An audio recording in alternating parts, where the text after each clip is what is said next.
ধরনের খাবার কখনই খাওয়া উচিত নয়।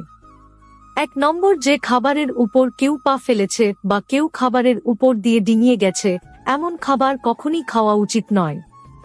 এমন খাবার পাপের খাবার হিসেবে গণ্য হয়, মানুষের আয়ু কম হয়, শরীরে নানা ধরনের রোগের সৃষ্টি করে। এমন খাবার সর্বদাই পশুদের ঘরে খাইয়ে দেয়া উচিত। 2 নম্বর, গরু পুরাণ অনুসারে খাবার থেকে চুল বের হলে এমন খাবার বর্জন করা উচিত। সেই খাবার কখনোই নিবেদন করা উচিত নয়। এটা ভগবানের কাছে প্রসাদ হিসেবে নিবেদন উচিত নয়, এবং কি নিজে খাওয়া উচিত নয়। এমন খাবার ভূতের কাছে পাওয়া যায়। 3 নম্বর, অন্যকে দেওয়া খাবারও কখনোই খাওয়া উচিত নয়। যে অন্যের কাছ থেকে খাবার ছিনিয়ে নিয়ে খায়, দেবী অন্নপূর্ণা ক্রোধান্বিত হন। অন্য সকলের মধ্যে বিতরণ করে খেতে হয়। অন্যের ভাগের খাবার খেলে মানুষের সৎকর্ম নষ্ট হয়।